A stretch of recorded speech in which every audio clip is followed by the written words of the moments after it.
Is that better? There we go. So you can see here we have the discipleship journey. The discipleship journey starts with those things that I showed or talked about earlier today about that grow your church process. You start with preparing the soil. Then you plant the seed. Then you cultivate with Bible studies. And then you have baptismal or prepare for baptism with harvest. And then you preserve, and that's what this mentor and training is. So our software is designed to take an interest in your community and walk them through that process of becoming a disciple. Okay? Now, let me tell you what the software doesn't do. The software does not go out and talk to interests. It does not invite interests to Bible study. It does not do things that you do. It's a tool that you use to do personal witnessing and ministry work. The software does not do that work. So don't ever come back to me and say, the software is not working. I don't have anybody in my list. Trust me, we have people that come in, they're like, it's not working. Like, I don't have any Bible studies. Oh, imagine that, right? You've got to go get the Bible studies. So anyways, I just wanted to give you just a little brief thing. So what we're really talking about is managing a list of interests in your community. These are people that you're trying to introduce to Christ. You're going to start with this first phase, which is friendship, which is just health ministries, social things. It's friendship building activities, right?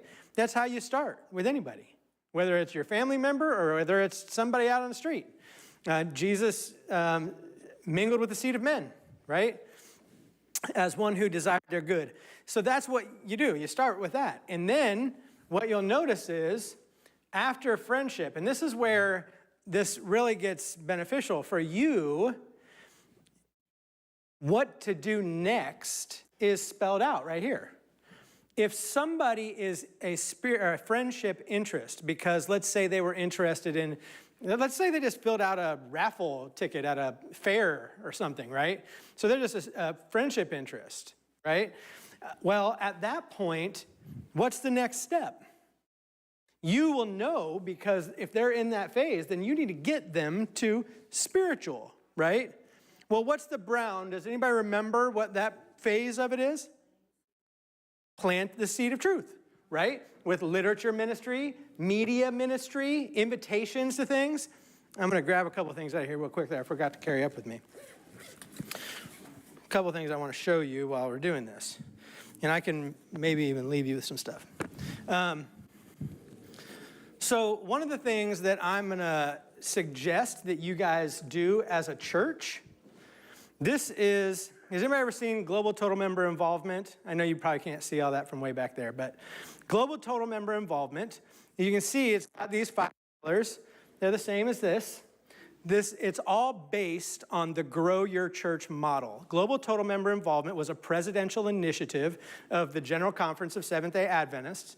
It still is a General Conference initiative. And I'm just going to read right here on the opening page of what it is. It says, Global Total Member Involvement is an initiative of the General Conference of Seventh-day Adventists. It calls on every church and every member to become actively involved in making disciples using Christ's method. Every local church around the world is asked to launch this ongoing, culture-changing, personal, and public evangelism strategy. It is a personal and public evangelism strategy that you can implement in your church. To that point, it goes through and it talks instructions, how to use this book. What is the disciple-making culture and how to create it? Disciple-making strategy, it talks about the 5 phases of the disciple-making strategy. It says how to get started. 1, 2, 3 steps in getting started. And then it goes into the phases. So it's going to talk about the different phases. The 5 phases that we've already covered. And then it's going to give how to make or create a disciple-making plan. This is something that's very important. And we even have an example planning form. So this is something where your church can sit down, here's a blank one, and fill out your own disciple-making plan for the year.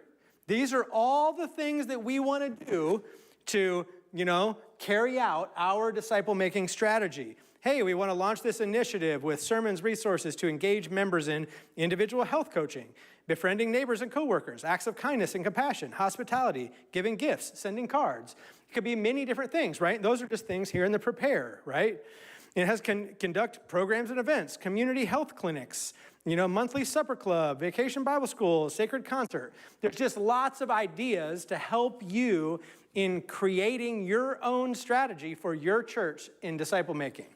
Okay, so it goes through that. And then it even has a whole section on common questions. It has inspired insights, spirit of prophecy quotes regarding all of the different things, and even talks about some of the resources that are available. So what I would say is, I would encourage you to create a disciple-making strategy for your church, right? There's this, a lot of times people, I'll tell you, I was speaking at the general conference recently. We were had an advisory, Sabbath School and Personal Ministries advisory, which means I was speaking to the directors of the Sabbath School departments of every division around the world. And I was talking to them about these things, and this one question came up. And I'm hesitating to tell you where it came up. It came up in one of our world divisions that is a more secular type of area, similar to U.S. And they said, well, isn't some of this, because I was talking about organization, right? And there's some statements that I could share with you. I don't go into all of it because there's too much to cover, but where Ellen White says that the angels, they work harmoniously. And they said, she specifically says that if we don't work in an organized fashion, and we're broken up and we do things inconsistently and those types of things, she said that the angels are not authorized to bless that work. God does not authorize the angels to bless a work that is not done consistently and in an organized fashion. It says heaven is in order, perfect order, okay? And so there's another statement where she says, and I'd have to tell you about it, but I got this question, isn't, all of this, just doing it like this, isn't that the work of the Holy Spirit, right? That is not the case. Order and organization are not the enemy of the Spirit, of spirituality. Sorry. And I can give you spirit of prophecy evidence of that if you need it. But my point is just this. We're told that we need to be working in an orderly way, in an organized way. And so what better way to use the very strategy that Jesus came up with himself, which is presented in the agricultural cycle in, the Bible, all throughout the Bible, and develop a strategy that your church can follow to carry out all 5 phases of the disciple-making journey in your church. So I will leave you with one of these. I will show you just so you can see. We have a store. If I go to the store, you can actually go into the Grow Your Church section, and you can actually purchase church planners here as well. So if you needed to purchase some of those, they're $10. And, it shows out of stock, but they're not. I need to change that. And we even have personal planners, which I'll walk you through in just a moment.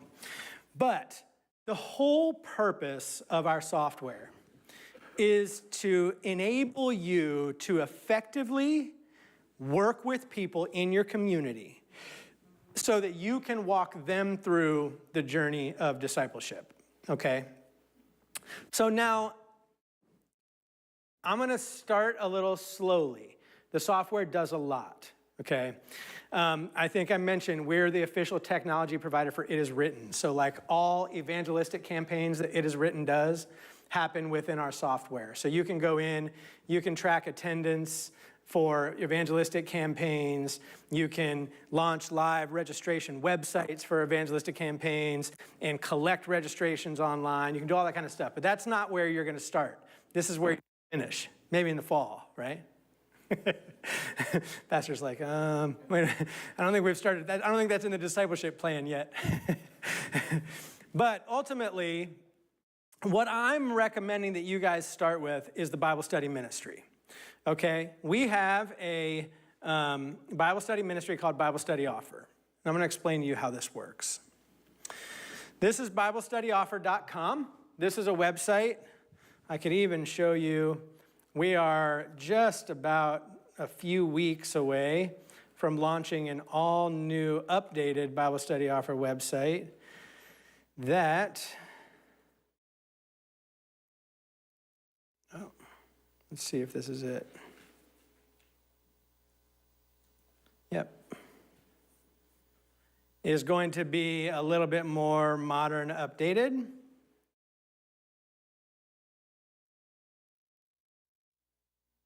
So this is going to be the Bible Study Offer website coming up in just a few weeks. We're in the middle of doing it right now. It goes over all kinds of different topics, but basically all it is somebody can go there and request free Bible studies, okay? And the way that works is somebody goes to, let's say, BibleStudyOffer.com, and they find something on here. Hey, they're looking down through here. Oh, how can I know I'm saved? Oh, tell me more, right? They can request free Bible studies. When they do that, we take them to a form. And so ultimately, they go up to this little form right here, and it says, request this free study offer. What's your first name, your last name, your email, and your phone number? And they put that in, and they hit continue. And then we say, oh, we're also going to need your address. So then we get their address. And then we actually get a little bit more information when we find out how they heard about us. This is called a click funnel. But anyways, they're going to give us all this information when they request Bible studies. As soon as they hit submit and they request these Bible studies, what we do is we geolocate them. They have an address, so we know exactly where they're at. We geolocate them, and then we search our database of churches that are on our network. Right now we have about 750 of them, Adventist churches, and we automatically distribute that Bible study request to that church, okay? So you would just get a notification. I've actually gotten several notifications today because there's a couple of advertising campaigns going on in Columbus. So there are a couple of churches that are constantly getting new Bible study requests every day. And so basically, right now, or as soon as somebody requests those Bible studies, it comes into your system. It gets added in real time. And let me just show this to you because this is kind of neat. So let's just say I'm going to use the old Bible study because this is the one that's live right now. But if I fill out this, let's say United States,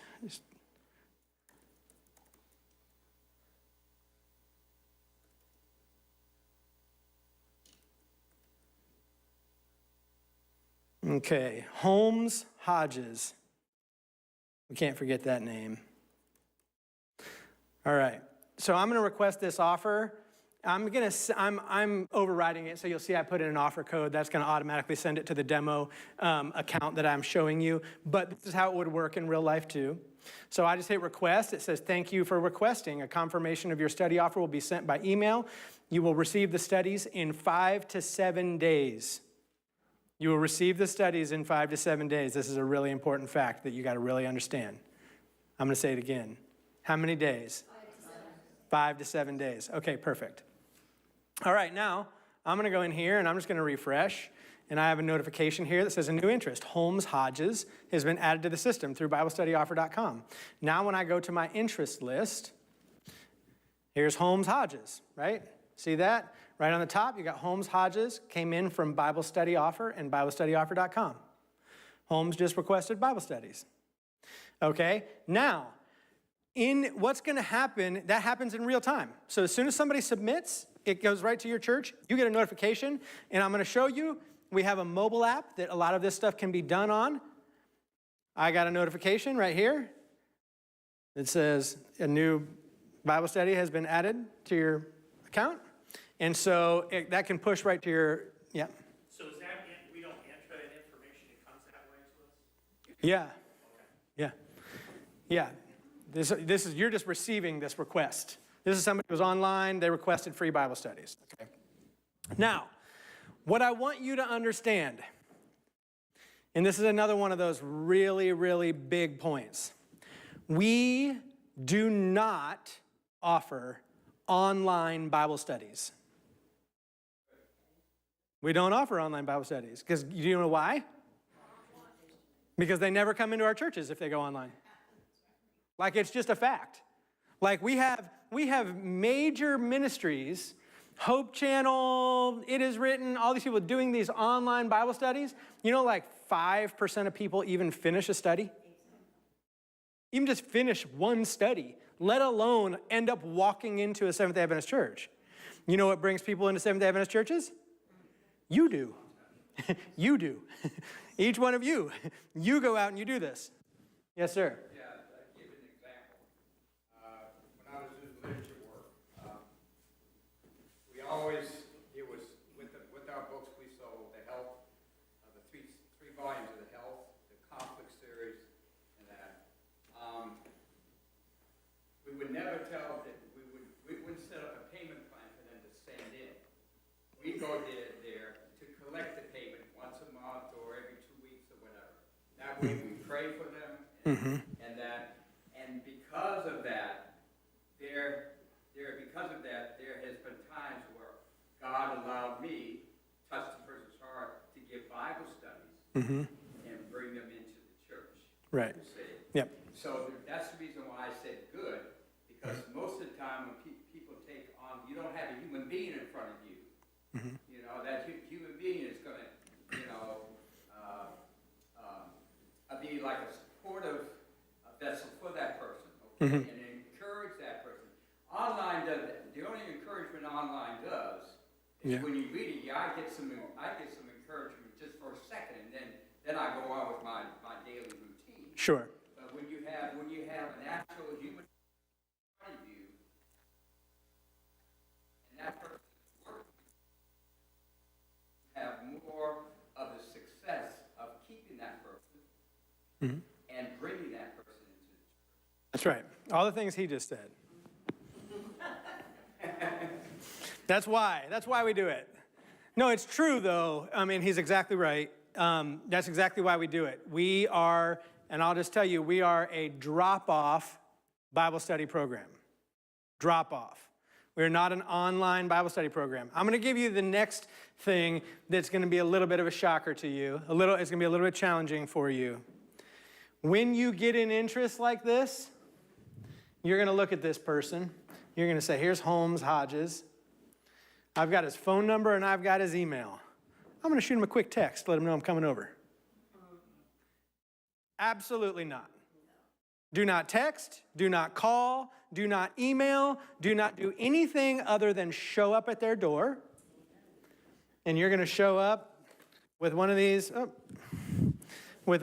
pretty folders, and you're going to say, hi, I'm Ron with Bible Study Offer. You had requested free Bible studies. I'm just here to drop off your first lesson. Just like that, right? You're not saying, hi, I'm from so-and-so Seventh-day Adventist Church, right? And some people sometimes have a challenge with that. If you do have a challenge with that, read The Perception of Deception. It is a flyer where Ellen White has some very straight quotes where she says, do not feel at once it necessary for you to say that you're a Seventh-day Adventist. But if they ask? If they ask, you cannot lie to them. You cannot lie to them. Right. So you must tell them, like if somebody asks, right, I'm just going to say, yeah, I'm from the Adventist church up the street. We're just doing an initiative where we're trying to get Bible studies into the hands of our community.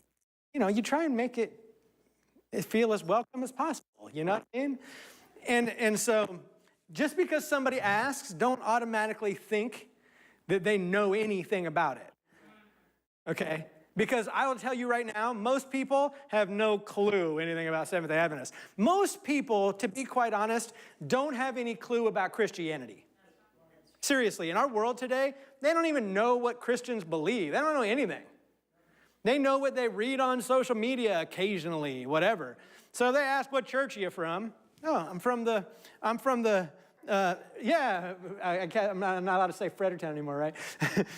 But anyways, right, I'm from the Advent Hope International Church up here, So look, yeah, we'd love to have you visit someday. No, don't say that the first time.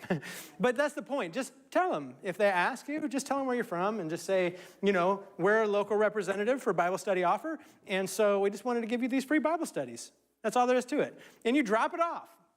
Now, one of the things that's really neat, now, we have multiple options. I told you that we are in partnership with It Is Written. So we do have It Is Written Bible study guides. We do have the My Place with Jesus, which is the It Is Written children's Bible studies. We do offer those. And then we also have these Landmarks of Prophecy. Amazing Facts gave us these Bible studies. So these are no longer branded Amazing Facts. Now they're branded Bible Study Offer.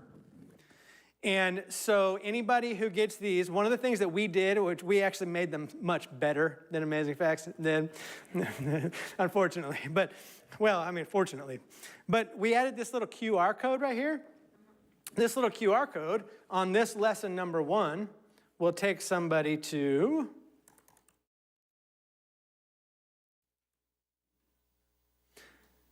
this video right here. And I know you're probably not hearing the sound.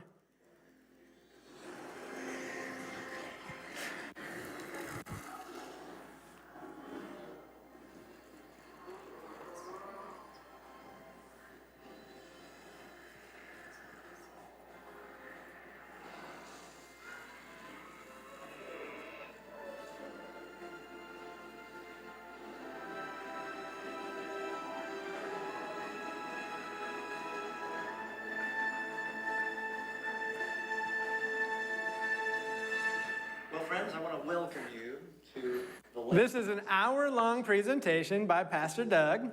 We believe we're going to be on this specific topic. So this is, the first lesson is, of course, on Daniel 2. So it's about Nebuchadnezzar's dream. And so Pastor Doug is going to give a 1-hour message called The Dream of the Ages. Now, one of the things I want to point out, if somebody goes to this video right here, you can see it's housed on BibleStudyOffer.com. They can't just go find that video. Like, I want to skip ahead. I want to see the one on the Mark of the Beast or the Antichrist, right? Nope, can't do it. We've hidden them, so they're all hidden, so they can only view the one that they scanned this code for, okay? Does it go through that Bible study? It's through this lesson. Yeah. And so this is the whole point, is that many times people today, they, struggle with, it's hard to get people to do a paper lesson. It really is. Some people might do it, but most people struggle. But people love watching videos. And so I always like, hey, if you didn't have time to go through the lesson, maybe check out the video. There's a QR code. Here's a presentation on this topic that I really think that you would enjoy, right? Check it out, right? And here's the thing. I've had people, and there's several different points of contention here, but I've had people who ask me all the time, well, do you make them turn in the lesson? Do you grade it? Do you do these types of things? And my personal opinion is absolutely not. Absolutely not. Like, give them the lesson. And I'll tell you, I had some folks that I would give these lessons to. They're on my drop-off list. And I would go out to their house, and every week, I'd go out. And I was doing it on Sabbath afternoon, my wife and I and Levi. And we'd go out there, and we'd take their lesson once a week. So lesson 2 on the second week, lesson 3 on the third week. And, for the first few weeks, it's usually here, I'm here to drop off your lesson. Okay, thanks. Thanks. That's it, right? Like, there's not much to it. And you try and ask them, did you get a chance to look at that? I'll try to. Okay, good. That's just it. That's as much pressure as I would put on, right? By the time you're on the 4th, 5th, 6th lesson, I had several ladies never did a single lesson. I'd be sitting down in their living room for an hour talking about their kids and their work and their trouble with their family and all this kind of stuff. I'm like, this is all worth it. It's all worth it just for this. If I can go, remember, making disciples, evangelism is not just a set of meetings. It's not just a Bible study. It's meeting people where they are, talking to them about their life, and earning their trust. That friendship, that's part of evangelism. Okay, it isn't evangelism in itself, but it is part of evangelism. And so I would go there and I would do that. Now, granted, always in my mind, I'm thinking, how can I try and get this person to do these lessons? I want them to do them. I want them to be hearing that truth. But they're still inviting me in. I'm still taking them lessons. Like, that's all there is to it. If they're willing to take it, I'm going to give it to them. That's all, as simple as that. And so don't feel it necessary. People don't like it when you start getting all pushy, and doing things like that. That's not generally beneficial. So what I would say now in this case with homes,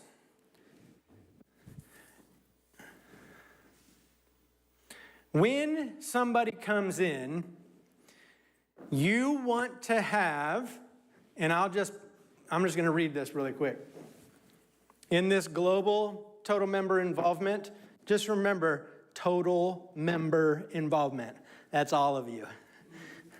In global total member involvement, it has this how to get started. I'm just going to read just a short section here. Number 2, establish an interest list and review process. Getting members involved in making disciples is about generating and working with interests. Therefore, Global TMI calls for every church to compile and maintain a dynamic interest list. This list should be reviewed regularly to assess the spiritual status of each interest, determine the next step in their development, and assign a church member to follow up. Now, in this case, it says the companion My Disciple Making Journal, a global total or personal planner. I can show you that. Guides members in developing their own interest lists. As the individuals on these lists develop an interest in spiritual truth, they can be added to the church interest list. So now it gives you 6 steps. Step number 1, elect an interest coordinator. I think you guys just did that, right? Is the interest coordinator in the room?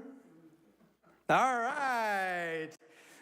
So the interest coordinator is the man of the hour, because the interest coordinator is the one who coordinates the interests with the interest list. So what's going to happen is when an interest comes in, listen, I just want to share one thing with you. I think I'm being persecuted this afternoon. Not persecuted. No, you're being elevated. Listen. Have you ever read the work of the church board in the church manual? No. Oh, fascinating read. Read the work of the church board. It will change your world. For starters, it's all about evangelism. Did you know that? It says that your church board, it says that once each quarter, your entire church board meeting should be about planning for evangelism. Did you know that? Once a quarter, your entire meeting, nothing else is talked about. Just planning for evangelism. And it said evangelism should be your number 1 focus. And it says, and if things like church building plans or financial discussions should take up so much time that you can't discuss evangelism, then you should create subcommittees to deal with those things. Seriously. Listen, what are we about? What is the church for?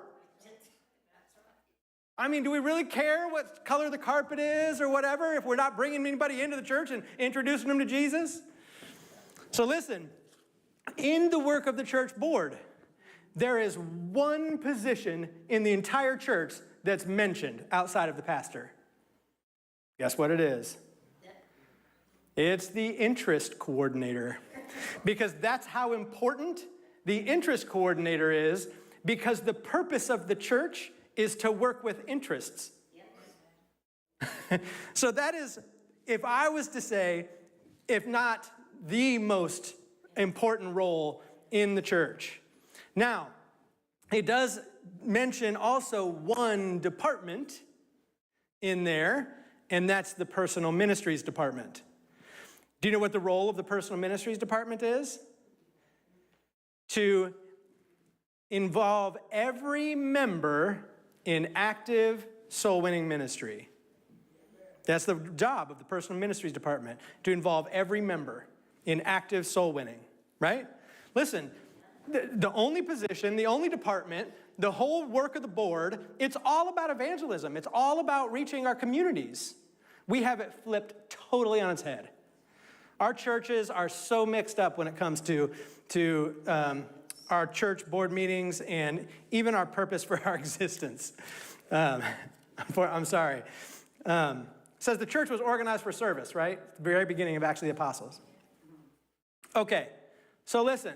When this Holmes Hodges comes in, all of the admins on your account, we'll discuss the users on the account here briefly. When it comes in, your interest coordinator is going to receive a notification and an email. And it's going to say, hey, you've got a new interest. And your interest coordinator is going to go, yay, we're so excited. We have a new interest in our community that wants Bible studies. And he's going to go into the system, and he's going to click here at assign team, and he's going to pick one of you fine folks to be responsible to follow up with that person. This is where your duty comes in, right? We already said that we should be willing to do whatever Jesus asks. I think that you said that this morning. It was beautiful that you said that. I just want to do whatever Jesus wants me to do. I think that he's telling you today what he wants you to do. And I will tell you this, and I know that this will be challenging for some. You guys might stone me. But if you were able to make it here, you're able to go deliver a Bible study to somebody. There's no excuses. Like Jesus isn't like, oh, it's okay. No, you don't have to do it. It's cool. Maybe somebody else will reach out to him. Yeah, or maybe not. But whatever. It's just one person that won't make it to heaven. It's cool. Listen, it's on us. We're the ones that he chose to do all this work. We should have no excuse. She says that we should, by all means possible, we should give our effort and everything to do that. So anyways, I'm going to assign this. Let's just do this one to Andrea, just in case she gets an actual notification. So Holmes just got assigned to Andrea. It will update that briefly. My internet, there we go, boom. So now that Andrea has been assigned, our interest coordinator has assigned Holmes to Andrea. I wouldn't generally do that, just as a FYI. You probably already know this. But when a man comes in, I would generally try and assign it to a man, or if a woman, to a woman. I would never especially assign a man to a woman. Occasionally it can work, but even then I would probably try and send them 2 by 2. So you go with a woman and then you go to the door like that. Because women will be afraid, big man like the pastor walks up to the door, they're going to be like, I'm not sure. Yeah, he's very intimidating. Well, I had this. It's funny because we work with the Worthington Church in Columbus as well, and I don't know if any of you know Pastor Julian.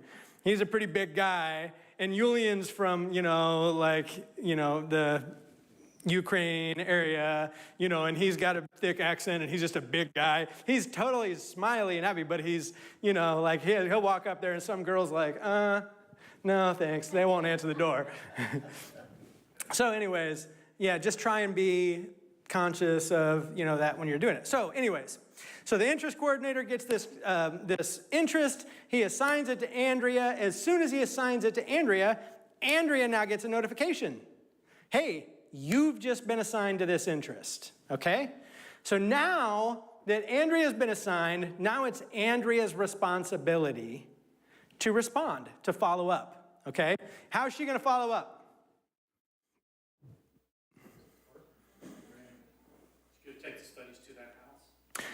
She's going to carry the studies to the house at their door, and she's going to hand it to them. Is she going to call them? No. Is she going to text them? No. How about an email? No. Nope, none of those? Okay. You guys passed. What if you're not there? What's that? What if you're not there? We're going to go over all that. That's a great question, though. That's a great question. No, it is a really good question. So, what's going to happen? Let's go for the first example. Let's say that the person's there, Andrea goes out, and she's going to deliver that Bible study. You do just like I said. You walk up to the door, you have your little folder. Now, I usually only give these folders with lesson number 1 because they're kind of expensive. So after we've given them one, then you just give the lesson. Like week 2, we just give them the lesson. Okay. So I would go up with a folder on week 1, and you guys will have to buy these. Everything that you need for your Bible study ministry is in our store. You can buy all the advertising supplies. There's even a starter kit so that if you just wanted to buy this, it comes with many different things. You can look at that, or you can just buy, piece together whatever it is that you want. It's all okay. So everything can be bought in here. So anyways, I go to the door. I'm Andrea. Hi, I'm Andrea. I'm with Bible Study Offer, local representative for Bible Study Offer. Just dropping off your first study. I know that you had requested these studies. Now, occasionally, they'll say, I didn't request those. Nothing you can really do. Would you like them? If you didn't request them, would you like them? You've got the person's name and their address. And you're going to say, oh, well, I've got this person at this address. And, and you might ask them, is Holmes available? Because maybe it's not that person, right? So, and then, Holmes had requested these free Bible studies online. I'm just with Bible Study Offer, just drop off his first lesson. And so you drop off the first lesson, okay? And you can leave it with somebody there if Holmes isn't home too. I think that's fine. Okay, now, when that happens, I'm going to show you it in here because then it'll make sense going forward. But I can either from right here on my interest list, do you see here where it has this big blue button that says Add Activity? Just trust me, that's what the big blue button says. It says Add Activity.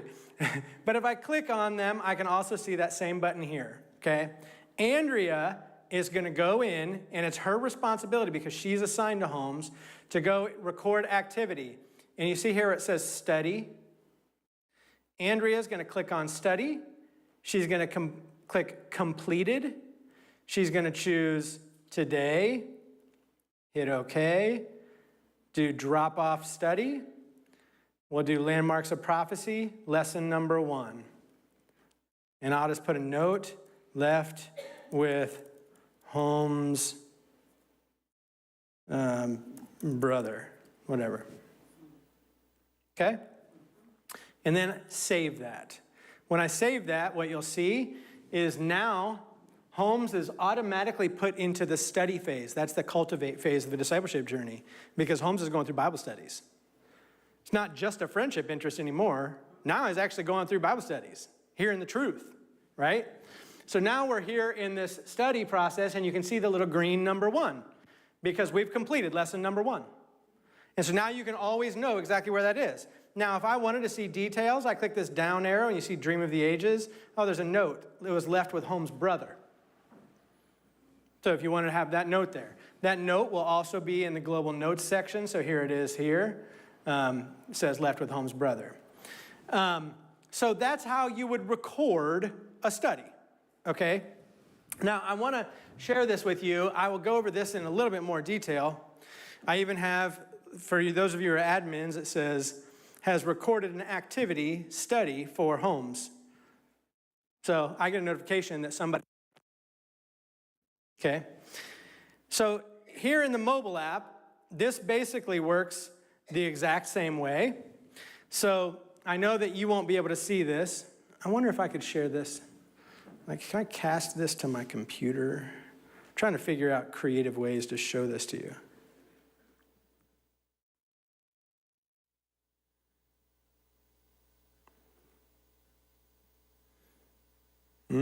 This might work.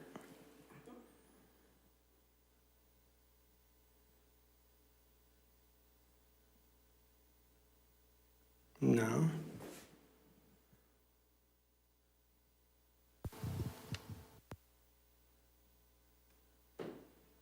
It says it's mirroring, but it's not.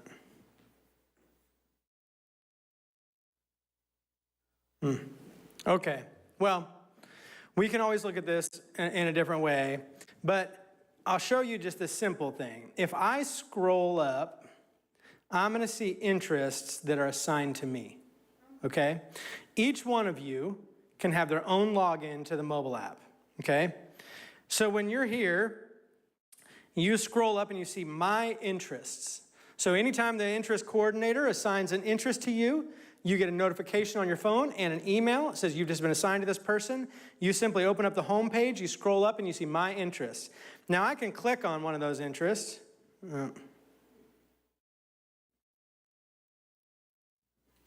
Sorry, this is having problems.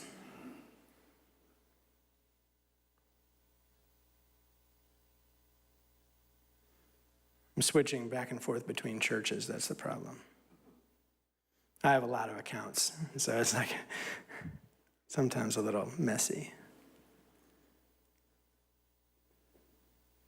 Okay, now I'm on the My Interest section. I click on My Interest. It opens up a page that looks very similar to this, except on my mobile app, okay? And it has this same Add Activity button. And so here you can see I just hit Add Activity, do the same thing, scroll to Study. It all looks exactly the same as it does on the screen. I enter in all that information, hit Submit, and it just does it right from my phone. So when you go drop off the study, you just do it right from the mobile app. Boop, boop, boop, click, and it automatically syncs with the system. The interest coordinator gets a notification that you already just responded to that person, and everything's done. So it's all synced in that way. Now, let me tell you what you do if somebody is not home. If somebody's not home, we have two things that you can do.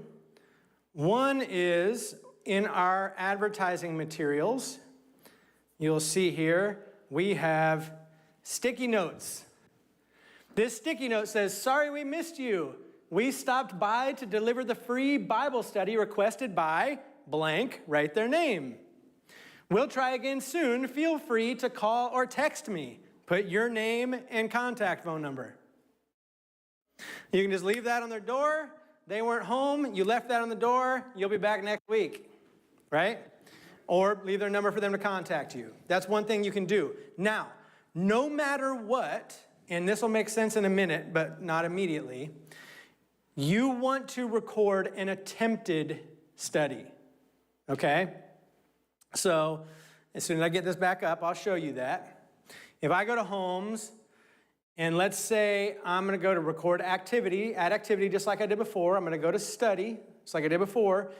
Here's a little button that says Attempted. If I click Attempted, and then I go to Drop Off Study, Landmarks of Prophecy, and now we'll select number 2. I save that. Now you'll see that number 2 lights up yellow, because it didn't get delivered, right? But we attempted. That's very important to do that. And you'll see if I hover here, it will say attempted the first time. And you could have multiple attempts on the same one and never have it. And it would list another attempt the next time. And so that shows you when you attempted to drop that study off, right? If I wanted to at that point, I can go in and add the study, completed, boom, now it changes to green once I complete that study, okay, once I get it dropped off. Now, let me tell you about the most confusing part about Bible Study Offer, and also the most powerful part about Bible Study Offer. We have built-in accountability. Everybody loves that word, right?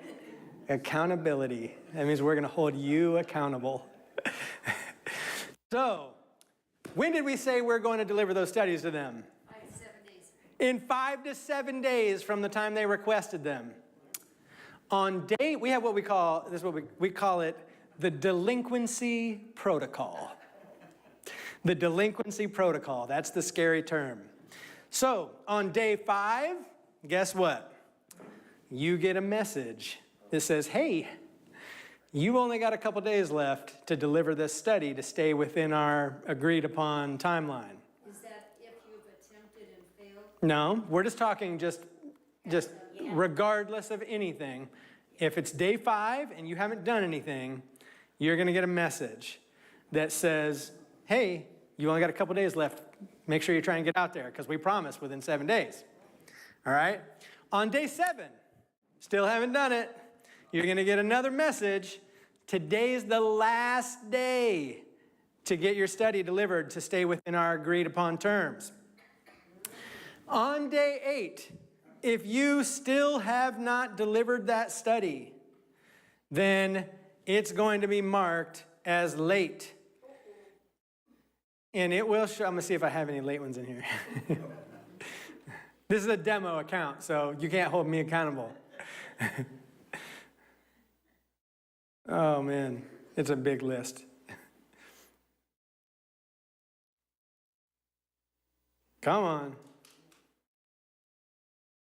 Anyways, so it's going to show a late. It's going to have a little red tag, and then the whole bar will show up basically highlighted red. That's on day 8. Now, you're already late. We're going to give you a grace period because we're nice like that, right? There you go. See? You can see I've got 3 late interests here. They got a late tag, and they highlighted in that red highlight color. On day 5, by the way, they highlight yellow. Just say, warning, it's getting close. Okay. On day 8, we give you that grace period. It's 1 week. We're not going to notify you in that week. It's already been late. We're not going to notify you again until day 15, when your interest gets transferred. Okay? Now, I know that sounds super scary. It's meant to, a little. It's not as scary as it sounds. But when we transfer, we're not actually taking the interest away from you. Okay? We thought about it, but we thought it probably wouldn't do as much good as we'd like. So what we do is Bible Study Offer as an organization has promised this person they're going to get Bible studies in 5 to 7 days. We want to make sure they're going to do that. If the church doesn't do it, we want to be able to do it. So all of that contact information for that interest gets transferred to the Bible Study Offer Headquarters Bible School. Okay? The Headquarters Bible School, we will get notified that an interest has been added to the Headquarters Bible School, and then it allows us the opportunity to whether we're going to mail them something or whether we're going to do something. It does not change anything about how you interact with that interest. We still want you to go personally follow up with that interest because that's always the best way. So that's why we leave it in your church. But you can see here, even these ones right here under the late, see these are the gray tag. It just says transferred. Okay? Now, here's the kicker. Once you've had 3 interests get transferred, your account gets paused.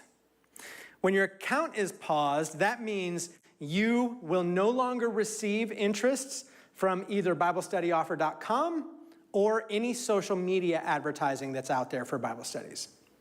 All other things in the system work as normal, just those 2 means of lead generation will not work for you. Because listen, those 2 things, we're telling people they're going to get something in 5 to 7 days if you're not giving them Bible studies, and we don't want you to get any more Bible studies. Sorry. Yes? So I have a question with that. So if someone, I'm sorry. He was on it. So if someone is, let's say, ill, right? Listen, in day 3 or 4, and they're not getting to it because they're sick. So is there someone to contact? Is there someone to communicate electronically or what have you? Look, I need to put these interests on pause because I'm in. All you got to do, if the church is fortunate enough to have 13 people doing this, you pass it on to another person, ask them, would you take care of this for me? Are you talking about if That's all you have to do. They can the Bible study leader is sick? Or the person that's requesting Bible study? Or you can give it to me and I'll deliver it. But the thing is, we work as a team, okay? So if you're ill, you fall sick, and you're not going to be. You get sick. That give it to ask someone else. Could you follow up for me, or give it to me? and I'll do it for you. But there's no way, what I'm saying is this is being tracked electronically. So since this is being tracked electronically, and I notice that when you put on pause, how do I do that to notify them in the system that I need this pause? There's- Interest transfer to someone else? Yeah, you can't do it in the system. You would have to tell the interest coordinator. Yeah, so if in your church, if you're part of this church and he's the interest coordinator, then you would want to reach out. Now, what I would recommend is, because I've done this in multiple churches that I've run Bible study offer programs now, where we generally have, okay, I've used GroupMe, I've used Telecom, I've used different messaging platforms. And so let's say you were using Telecom, you can use, or Telegram, that's the one. You can create a group, right? So I would suggest using one of these softwares. They're very inexpensive if they cost anything at all. Create a group of our Bible study leaders, right?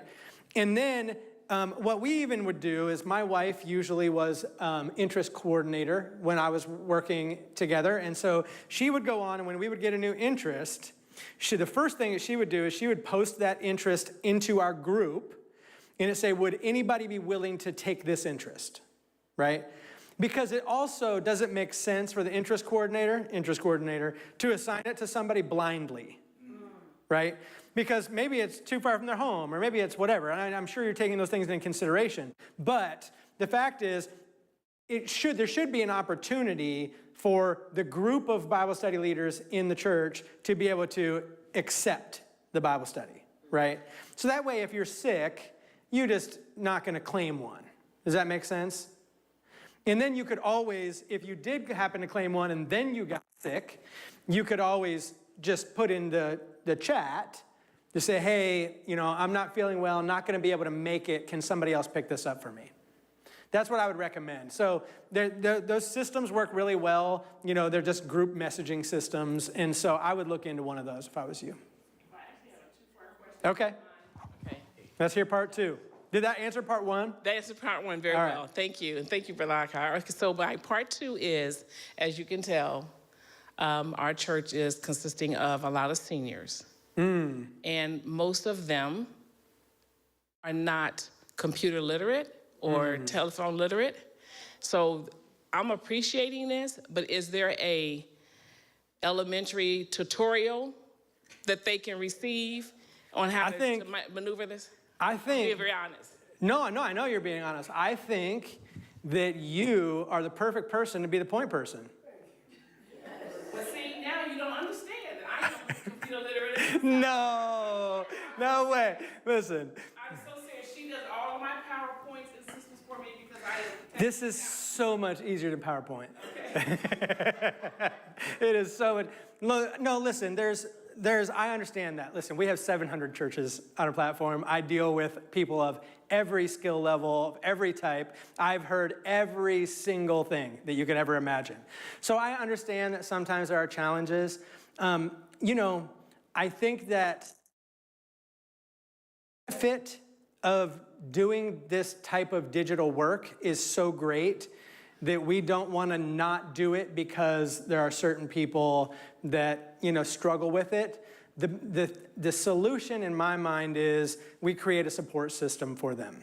So we're going to have, how-to videos and things like that you'll be able to access. But I really think that the church should probably choose one person who is sort of the, liaison, or so to speak, between, or for the software. So we can provide training for an individual, and then that individual can sort of be the local pro. Is that good enough? I was wondering, is it better just to have one person go or go 2 by 2 or? It just depends. I generally recommend going 2 by 2 because that's how Jesus said to do it. But sometimes that's not feasible, If it's not feasible, I don't think it's a problem as long as you're not doing what we talked about before and sending a man to a woman's home. Yeah. Well, I was thinking too, because if you have elderly people, it might be easier. Group up. Yeah, you can go 3 to a door, 4, I don't care if you want to, have a group of people. I think you're going to sing a Christmas That's true. Maybe you should sing a Christmas carol. No, but in that case, yeah. I mean, I usually go with my wife and my son, so there's three of us.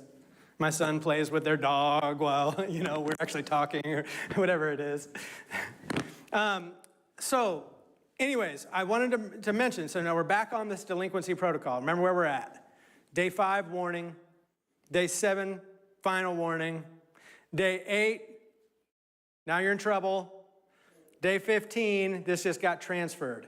Third time you have one go 15 days, you get paused. You no longer receive any more interest because you're not following up with them, okay? Now, that being said, on your first pause, it literally just brings up a box and is like, hey, we try and respond within 7 days. We understand that things happen, yada, yada. And then it says a button that says, okay, we'll try and do better. And then it reactivates your account, right? It's that simple on the first pause, okay? On the second pause, which means another 3 interests are transferred, and it happens again, then we just give you a phone number, and you get to call us and say, hey, we need our account reactivated. And we're gonna say, oh, that's fine. What's going on? Yeah. Is there anything we can do to help you get out to the door faster? Because we promised that. Now, let me just tell you something about that. I know that this may seem sort of silly. I'll just give you a personal example. I come from the secular corporate world. I was working at a large mortgage financing organization in Columbus. Our office was at Easton. We're in a branch that was doing over $1 billion a year in volume. We were purchasing $300,000 worth of leads per month. And we would run those through, and those would be distributed to people. And we, in order to close deals, we literally needed to respond in seconds, not in minutes, because the interest just exponentially grows cold, okay? I will say this, in this scenario, we had done a program in Michigan, and the Michigan Literature Ministries Department was running this, and they said that when they would do an effort, they have a big LE program there. When they would do an effort before they were using One Accord, somewhere around 11% positive response rate. But they were taking 2, 3, 4 weeks sometimes to respond to people at the local church level. They started doing it with One Accord, and so they're trying to respond within 5 days, and their positive response rate went up to 40%, just from responding quicker. That's all they did. We're talking about the very types of requests that we're gonna be receiving. They respond positively if you do that. I had another guy in the Georgia Cumberland Conference who just did an advertising campaign with us. It's for Bible study leads. And he said that they used to use another service that I won't name, but he used to use another service, and he said they would all the time, they'd have people and they'd call it, I forget what they call it, amnesia or whatever. Like they would forget they asked for them, right? And he said, we just weren't following up very quickly. He said, with this one, he said, this campaign, we got 57 Bible study requests. He said, we followed up with all of them within 5 days, and we had 100% of them said positively they accepted the lessons. 100% of 57 people. I mean, that's a pretty big deal. And so the time of response is very important. Even though you may not know that, that's why we have the delinquency protocol. It is very important to respond in a timely manner, or else those people could possibly slip through the cracks. Okay, now, with the delinquency protocol, if you record a completed study or you record an attempted study, it turns off the protocol, okay? And it's only on the first lesson.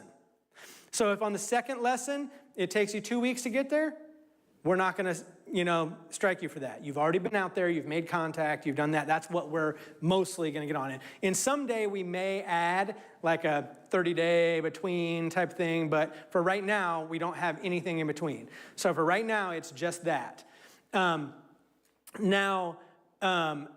If you go in, like you can go into an interest, and when I go to record an activity, we also have this connection. So what we really would like you to do is every single interaction that you're having with any interest, you record it.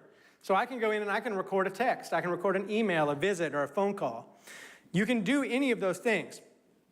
None of those will turn off the delinquency protocol for a Bible study request, because that person didn't request an email or a text or a phone call. They requested Bible studies, and we told them they were going to have them in 5 to 7 days.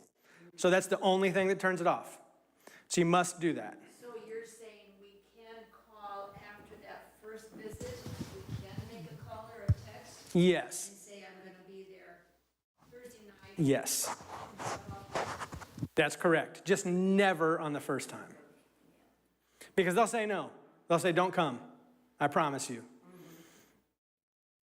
I mean, we've just had too much experience with it.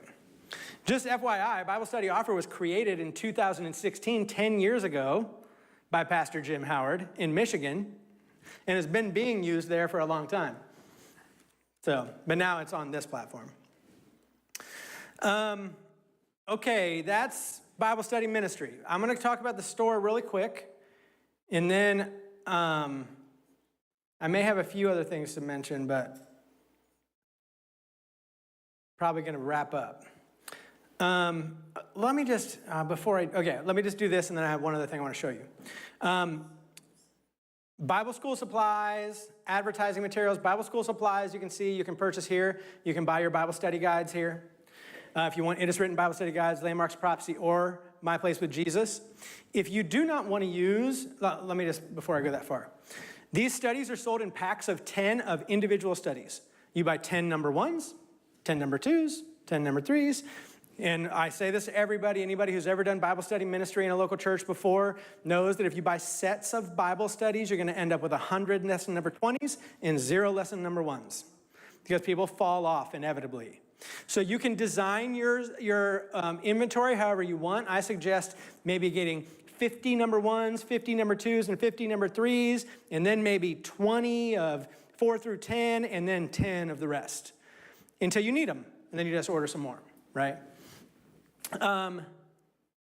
If you don't want to use the studies in our system, you don't have to. You can use whatever Bible studies you want.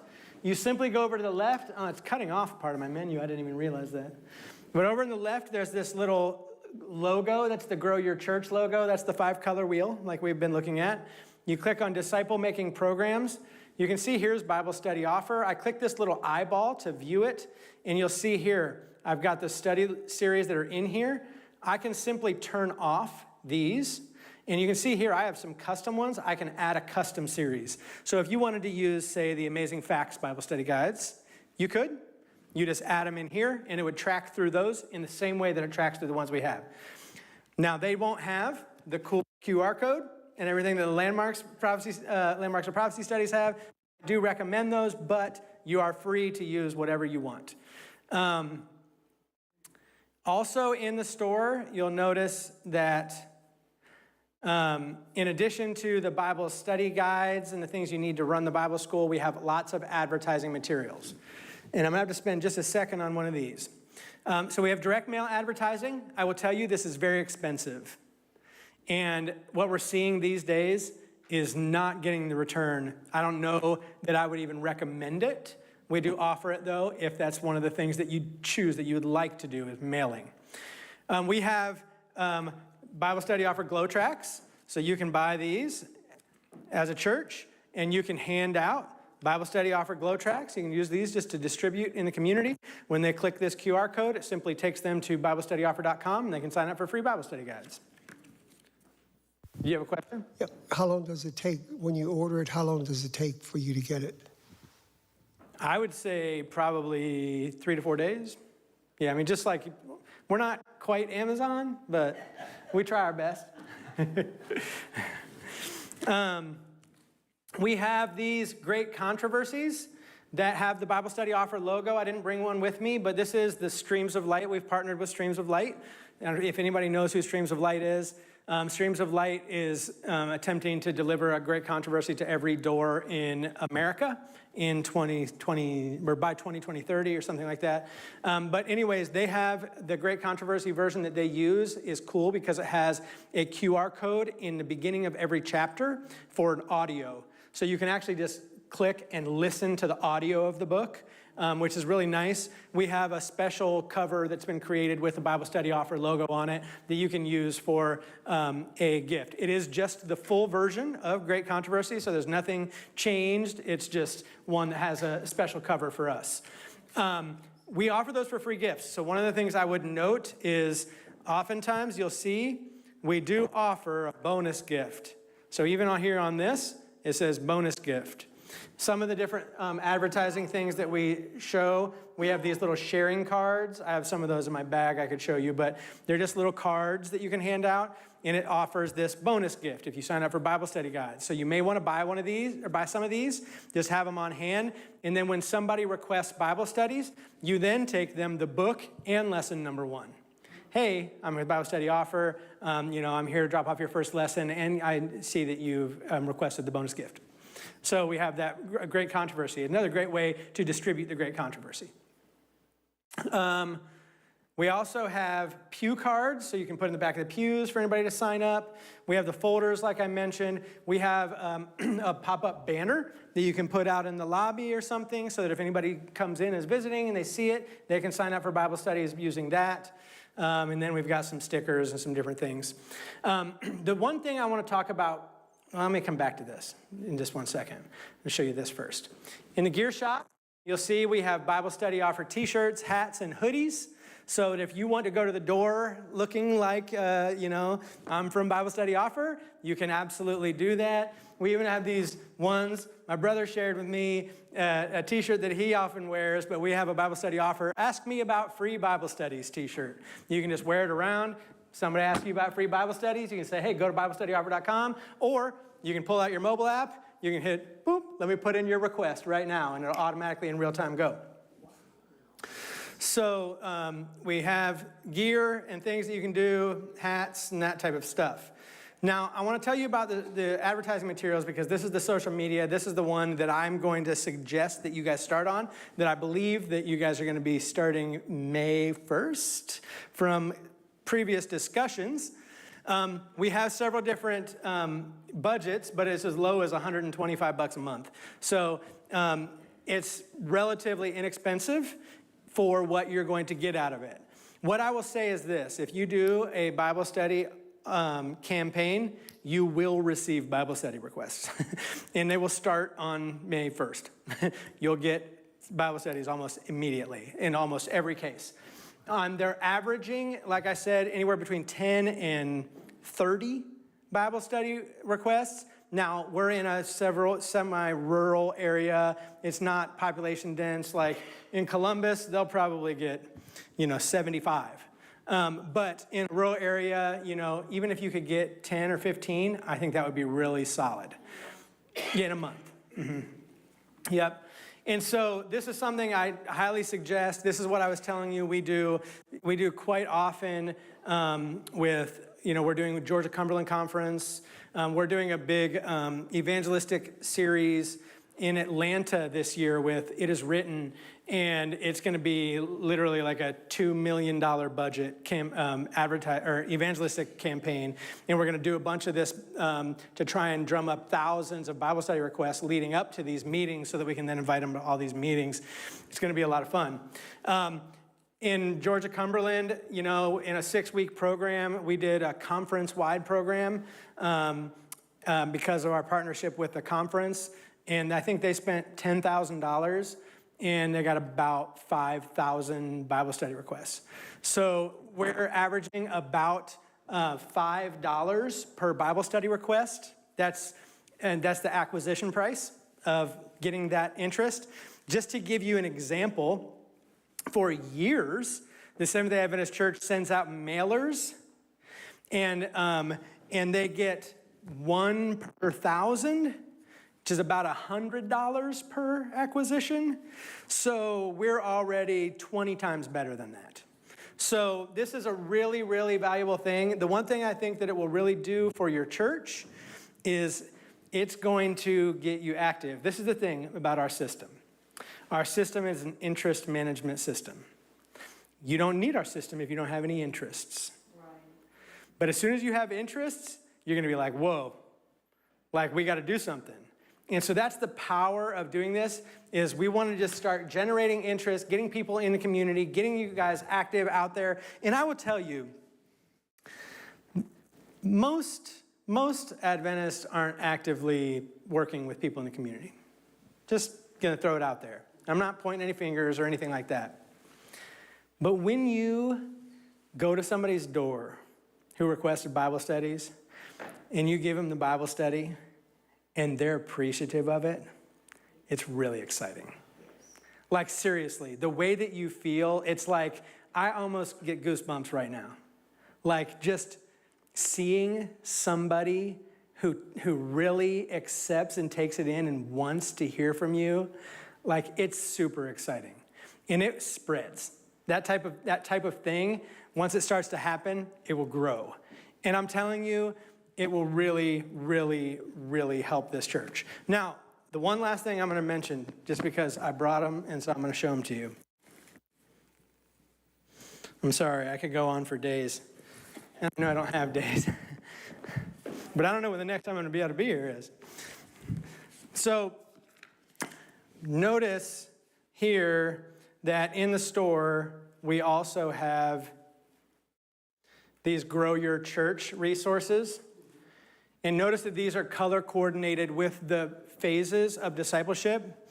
If you guys are going through this church planner, one of the things, for instance, like I will mention, in the preserve phase, the number one resource that I've ever experienced in the Seventh-day Adventist Church is the Discipleship Handbook. The Discipleship Handbook, you can see, is red. It matches because it's made specifically for this phase of the grow process. It was also written by Jim Howard. But let me tell you why this is so awesome. What's the number one reason people leave the church? What's that? Somebody hurt their feelings? Basically, yes. To be honest, if you baptize somebody, if you just baptize them and then set them free, what happens? They're gone. They're gone. Let me tell you why that is. And I'm going to tell you why this fixes that. Listen, when you baptize a person in the Seventh-day Adventist Church, the process to do that is Bible studies. And let me just tell you that an evangelistic series is a spoken Bible study. Same topics, same everything. You're just going through Bible studies. I'm just speaking them to you instead of you reading them or whatever, right? So they go through Bible studies. So this person comes in, they get excited about the truth, which is very exciting. You learn about the state of the dead. You learn about the mark of the beast, the Antichrist, whoa, this is incredible. I can't believe this is, wow, okay. And so then you're like, great, I believe all that. We're going to baptize you. Boom, you're baptized. Guess what that person doesn't have any idea how to do? They have no idea how to have personal devotions. They don't know anything about family worship. What's family worship? I know about the state of the dead, but I don't know anything about family worship. Listen, they don't know how to live their life as a Christian. They know all the doctrines, the beliefs, but they don't know how to be a Christian. We need to teach them. That's what this whole phase is about. It's so important that we teach them how to be a Christian. Listen, in this book, so I'll show you in the back, they have what's called the Mentor's Guide. So every single new person who's baptized into the church, and you can even start with people in the church if you want, has this, or goes through this process. This is the Mentor's Guide in the back. So for 26 weeks, there are 26 chapters in this book, 26 weeks, you have a mentor who's assigned to the newly baptized member. They meet weekly, almost like a Bible study, except we're studying the Discipleship Handbook. We're going to go over lesson 1, to be like meeting, or in lesson number 1 is a chapter to be like Jesus, right? Read and discuss chapter 1, right? After the study, affirm weekly attendance at Sabbath school and prayer meeting or small group Bible study. Outside the meeting, introduce the new member to one or more church members he or she hasn't met yet. Arrange for the new member to enjoy a Sabbath lunch with church members that includes afternoon fellowship. You're trying to invite them into the lifestyle, right? So meeting number 2, week number 2, we just went through a whole chapter, Spirit and Life. Since our spiritual life comes from the living word, what will be the result of neglecting the daily study of the Bible? After the study, introduce the new member to the Bible in Spirit of Prophecy reading plan in Appendix B. Has a whole correlated Bible readings right in the back of the book. The reading plan consists of 4 sections. Make sure the new member has access to or is given a copy of the Ellen G. White books needed for the section of the reading plan where he or she chooses to begin. Oh, now we're going to start going through correlated Bible readings? Oh man, I need to get you a Prophets and Kings. Here's a free gift, every Prophets and Kings, right? Now you can read that in relation with the Bible, right? Review the suggestions given in the section entitled A Method for Personal Bible Study at the end of chapter 2. Consider recording devotional insights in a notebook so that they will be readily available when time comes to share an insight during the weekly meeting. Right? So they have all these different things. Meeting number 3, the testimony of Jesus. Review the following list of resources, ellenwhite.org. Consider watching or lending the Keepers of the Flame video series, in which 4 out of 8 episodes specifically focus on Ellen White and her ministry. Like, it's just teaching the person about what does it mean? What is it like to be a Seventh-day Adventist? You know, invite them to your house for family worship, or arrange a family worship with somebody who's got children. You know, it's got all that right in here. You guys should definitely be doing this. I mean, for every new member, they need to go through the discipleship handbook. Like, that's part of the disciple-making strategy, right? They also had the Fundamentals of Faith. Fundamentals of Faith is a baptismal preparation guide. Yes, it's a good replacement for In His Steps. And it will go into things a little bit more deeply than what some of the others have done in the past. But it's the same thing. Here's the other thing about this that's so awesome. I can now go through here in my system. Let me just pull back up Holmes. In a minute. Here we go. So now Holmes is going through Bible studies. Let's just say that Holmes makes a decision to be baptized. I'm going to mark that decision here. As soon as I mark that decision, he changes to a baptismal interest. Did you see that? So now Holmes is a baptismal interest. But let's say I'm Andrea and I'm studying with Holmes and I don't feel comfortable going through baptismal preparation with him. So I'm just going to go over here and I'm going to assign a pastor. I'm going to assign Pastor Daniel Ebenezer, and I'm going to save that. Now the pastor gets a notification that he's been assigned to that interest. He logs in under his interest and he sees, oh, look, this person is in baptismal phase, needs baptismal preparation. Oh, so the pastor can go in here and schedule those meetings, record this baptismal preparation, just like this, Fundamentals of Faith. I can go through here and record these. And here you see, Fundamentals of Faith. Just finished lessons number 1 and 2 out of the Fundamentals of Faith. We're done, you know, with that type of that part of the baptismal preparation. Once this person gets baptized, I can go in and record that baptism.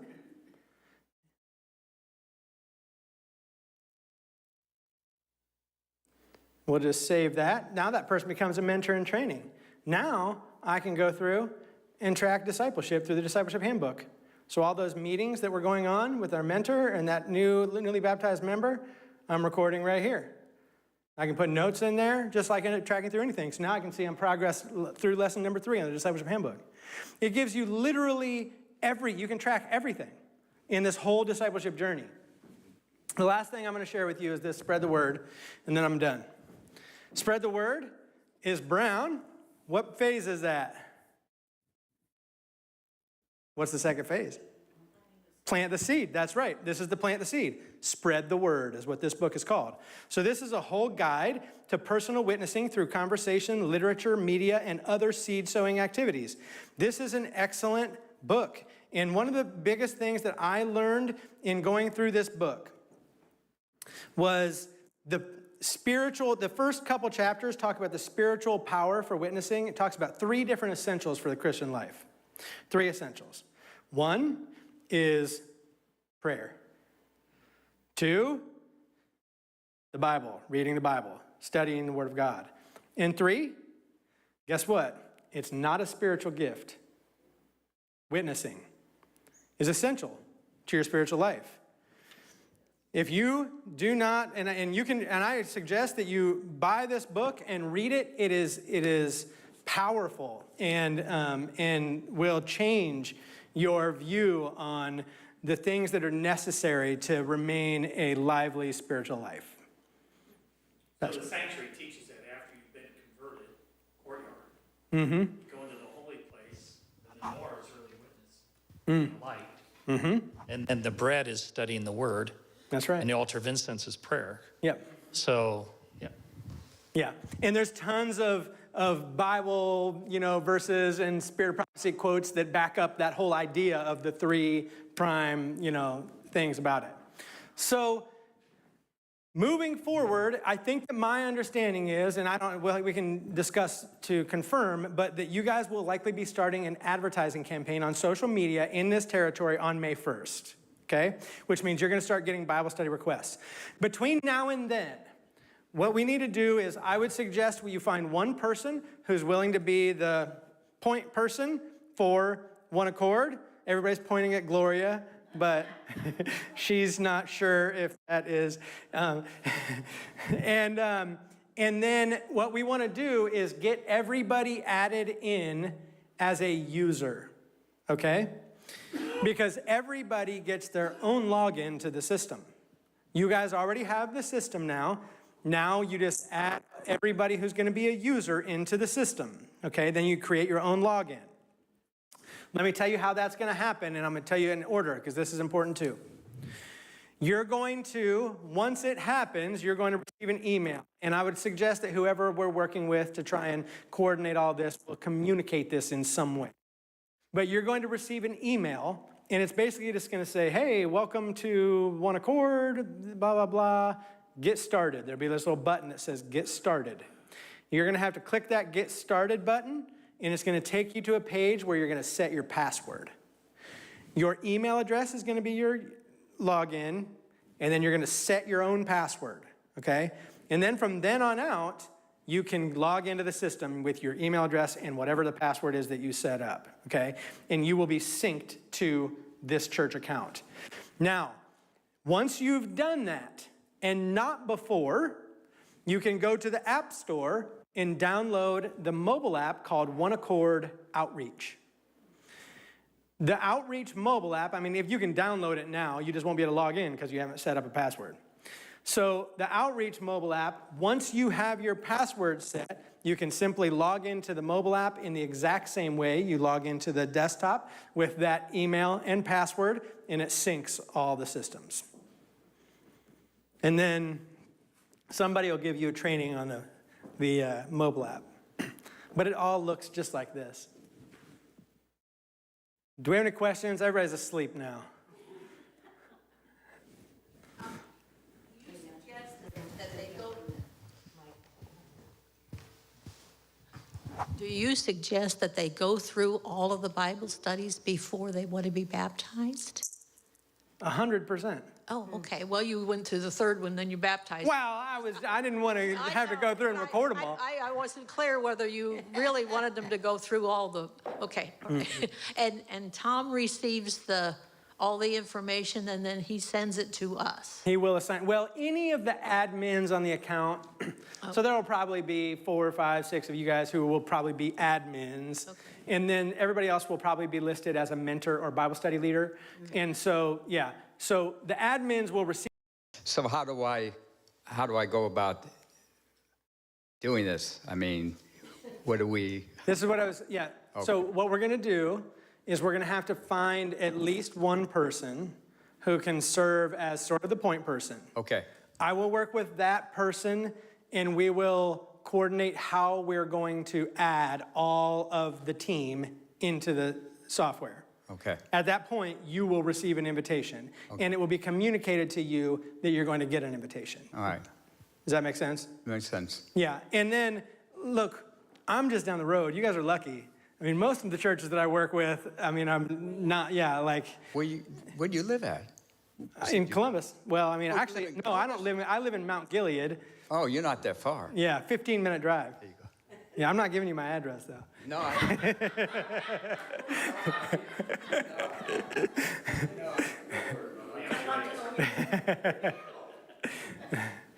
if you do, you give me your address, I'll be on your front porch every day. Yeah.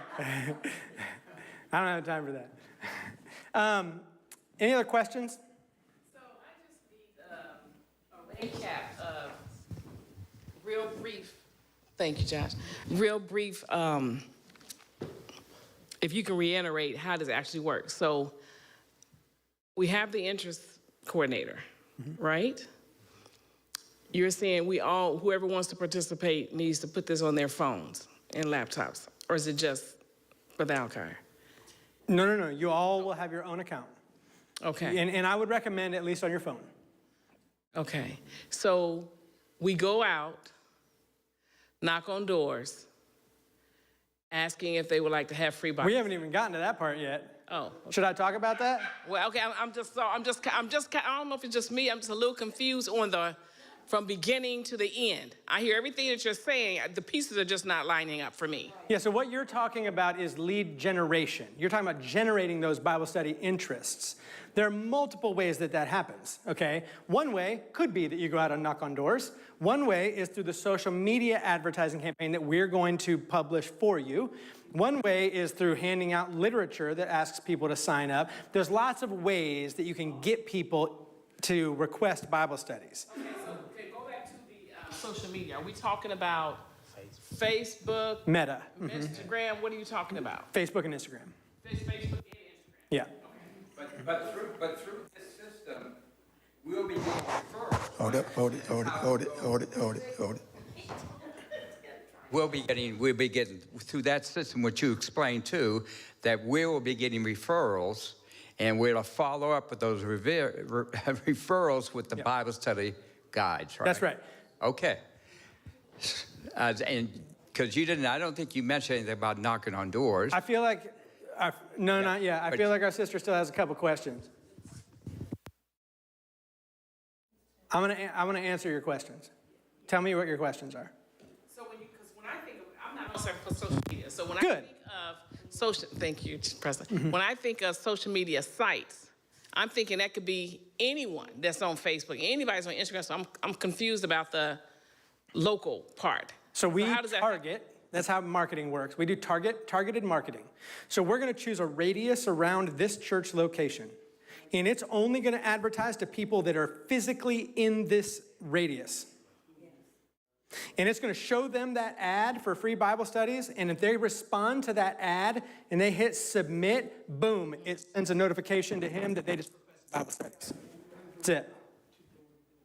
Okay, and so once he gets the notice, how do we get in contact with them? Are we mailing it to them? Are we going to them in person? That's the part of my story. I'm sorry, I'm just. You're going to their door with the folder.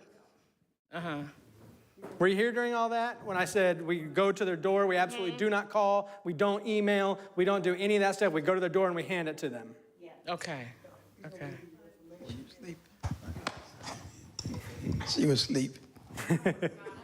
Yeah, so they're going to generate all the interest from a media blitz. That doesn't mean those are the only ways we get interest, but this is what we're paying for to them. They're going to do something we probably can't do ourselves right now. But we can get other interest doing all kinds of things. But they're going to do something special for us. They're going to do a media blitz with about a 15-mile radius around us, and any interest will go to Tom. Tom will then assign someone for you to follow up. That's how you'll get that name. But you wouldn't necessarily get all the names. Right. He'll get all the names, but then he starts assigning people to those names. That's right. Because we've ourselves signed up to be a person that follows up. But he's the interest coordinator, so he gets all that information up front, and then it's distributed from him to us. Is that right?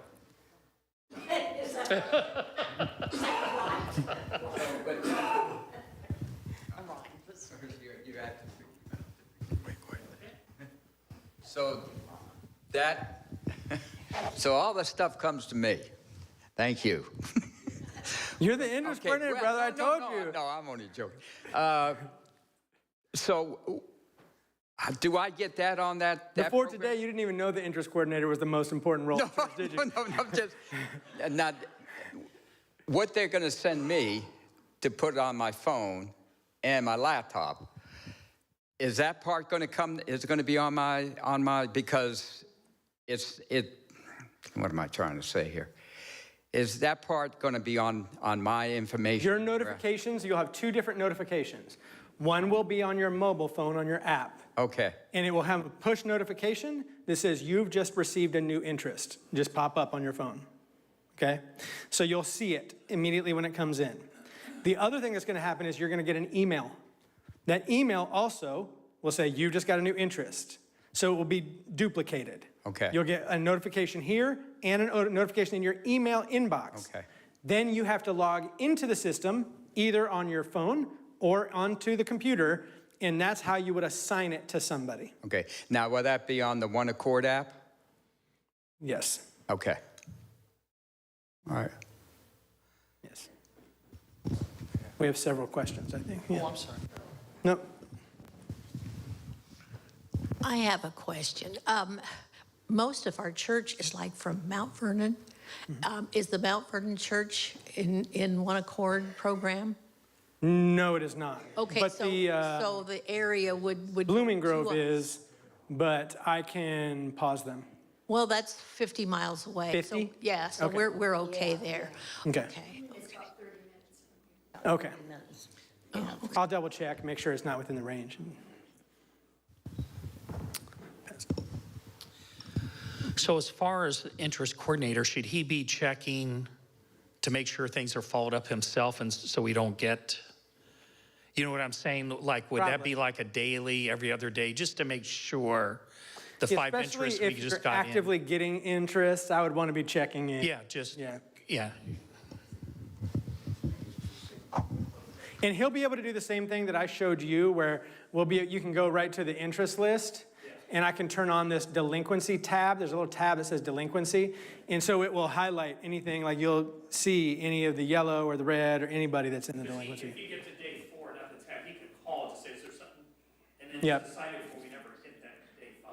Right, and again, day 5 is not going to hurt you. It's just a notification. It's just, we want to help you. But yes, you want to try and get there as soon as you can. Oh, I forgot what I was going to say. Yeah. I mean, I think that would be fine. He'll get all the notifications. He'll be able to do that. Oh, don't forget to look into something like a messenger type of app. Like I said, GroupMe or Telegram. They work really well. You can add the whole group on it so that when somebody posts in there, everybody in the group can see it. And so I think that would be helpful for you guys. So the people that we are delivering these pamphlets to, these lessons, how do they contact us to say, okay, I have a question on this? You would have to give them your contact information. Okay.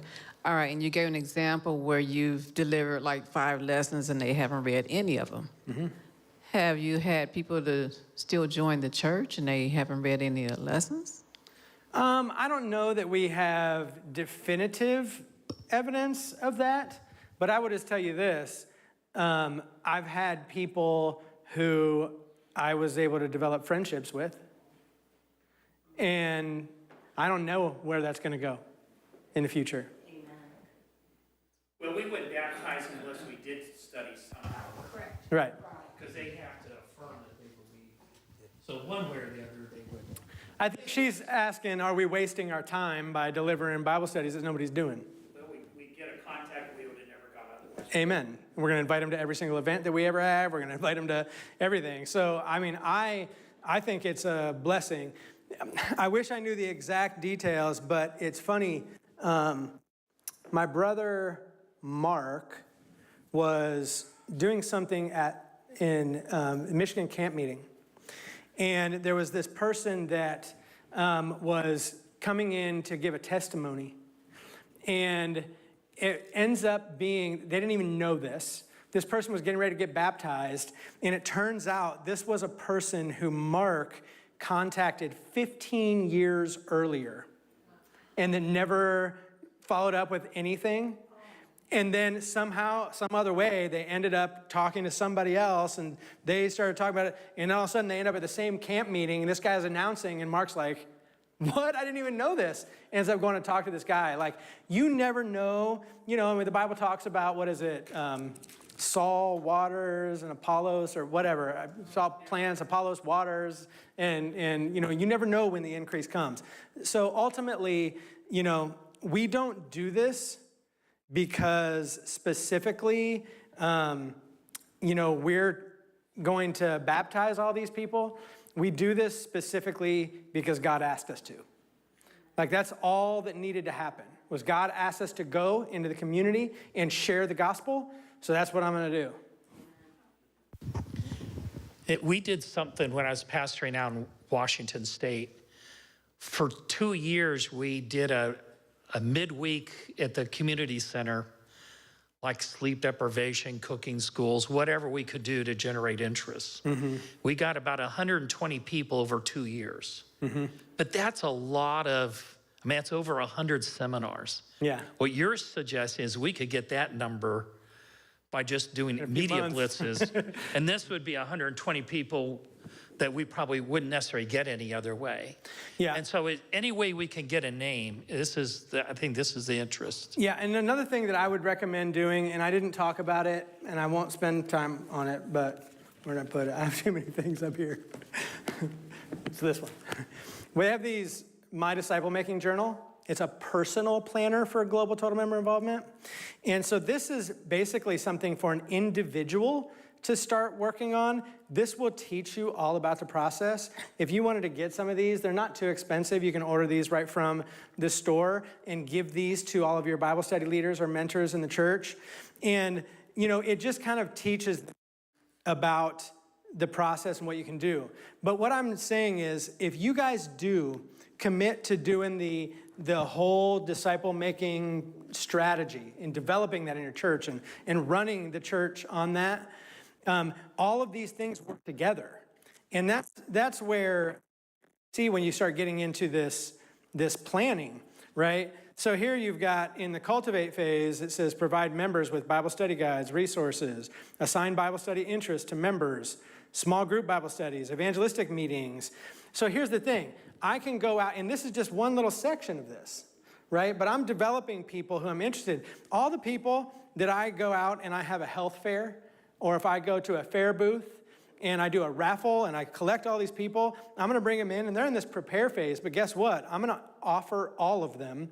I'm going to plant the seed with every one of them. Every one of them. In some way, I'm going to try and give them literature. I'm going to invite them to Sabbath school. I'm going to do something because I'm going to try and get them into this section, right? And then all those people from both sections, I'm going to be asking if they want Bible studies. And then all the people in all three sections, I'm going to be inviting to an evangelistic meeting that I'm going to have every single year. I mean, have you guys know, what's the guy's name? It slipped my mind right now. The famous Adventist preacher in Oklahoma. Anyways, fastest growing Adventist church in America, right? Do you know why? He did 4 evangelistic meetings a year. Once a quarter.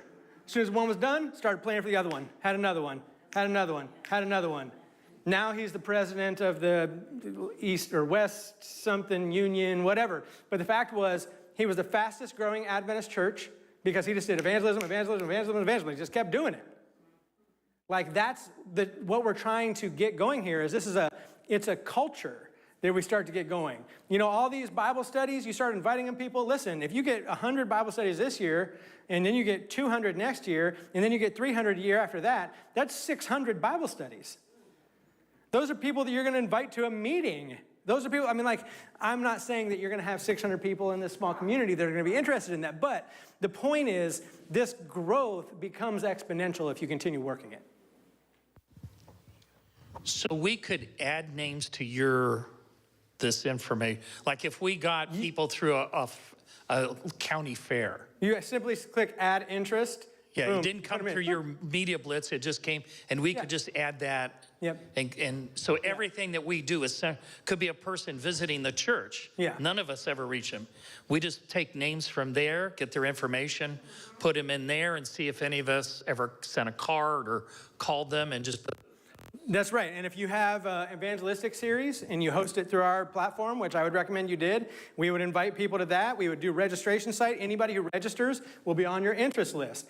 If you decided you wanted to use the free church website that we offer, anybody who submits a prayer request on your website gets added to your interest list. Anybody who gets, everything is interconnected. So it's all about maintaining a vibrant interest list of every interest that your church is working with.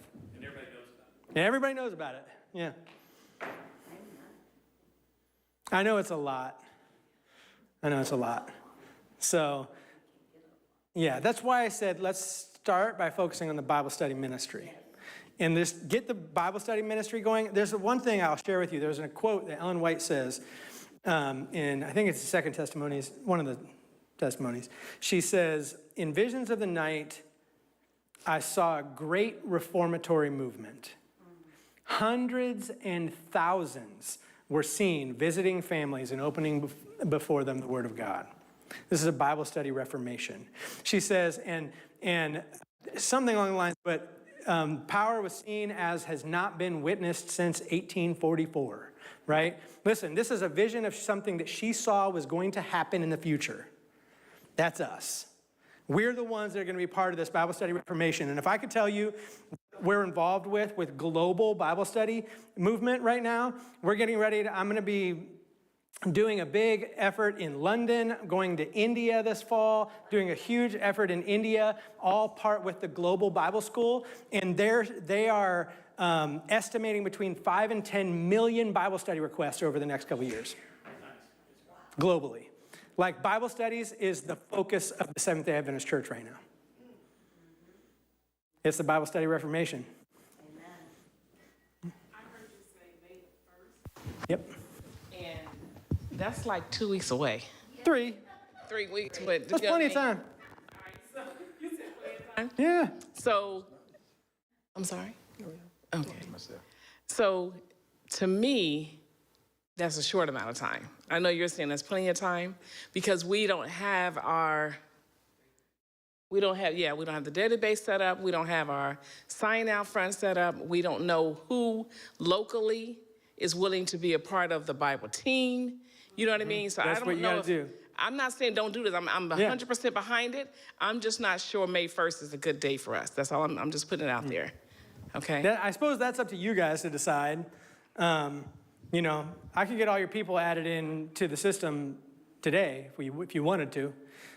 You could choose who you wanted to be part of your team today if you wanted to, and then everything had been done. Then you have 3 weeks just to do the rest of it. No, it's still too early. Still too early? Still too early. Somebody's nervous.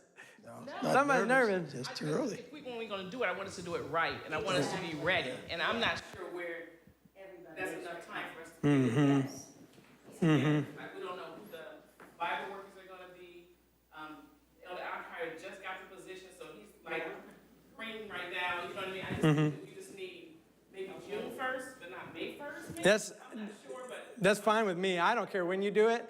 You just need to discuss as a team together because, I know today was just information from you. Let me Let me say something. Then you're saying too, it's a 15-mile radius. Okay, we live in Columbus. So you have to do it on Sabbath. Then we have people here in Fredericktown. You have 2 groups of people. Yeah. Well, you're not going to be able to reach the people in Columbus. Just because where you're going to bring them. You're going to try and bring them here? We're going to drive from Columbus to here, so it has to be within 15. That's what he's saying is that. That's what I'm saying. You got a 15-mile radius is the people here. Yep. So you got a group of people in Columbus. Right. And those who... Right. Even those in Fredericktown, most of our people commute here. They don't live right in Fredericktown. So we need time to get with Pastor Ware, get with Elder Alkire, and figure out the dynamics of how do we do this You know what I mean? Because we should be doing the 15-mile radius. This is where our church is at. So it should be the community around this church. But when most of us commute to this church, how do we do that? We need to get that in place. I'm just one for organization, and I just. So that's probably what we should do. We probably need to order some material so we're very familiar with it, so we aren't afraid to move forward. That we have a lot of confidence in. But even if you wait till, what was it, May 1st we were going to? We were going to May. Yeah, if we wait till June 1st, but we still have to order the materials right away. I think even with Bible studies, we need to be familiar with whatever studies we have. Because if you say, do you have any questions, and you've never seen the studies yourself and gone through them, that's not a good thing. So we do need to be prepared. Even though they're in Bible study, there may be subject matters that they don't feel like they're comfortable explaining, and they need to go over that as well. We need to make sure that they're ready, like you're saying. I just think we need more time to prepare. That's all I'm saying to the church. Well, if we say June 1, that's going to force us to really get together. If we put it too far off, it's going to kind of die out. So let's just say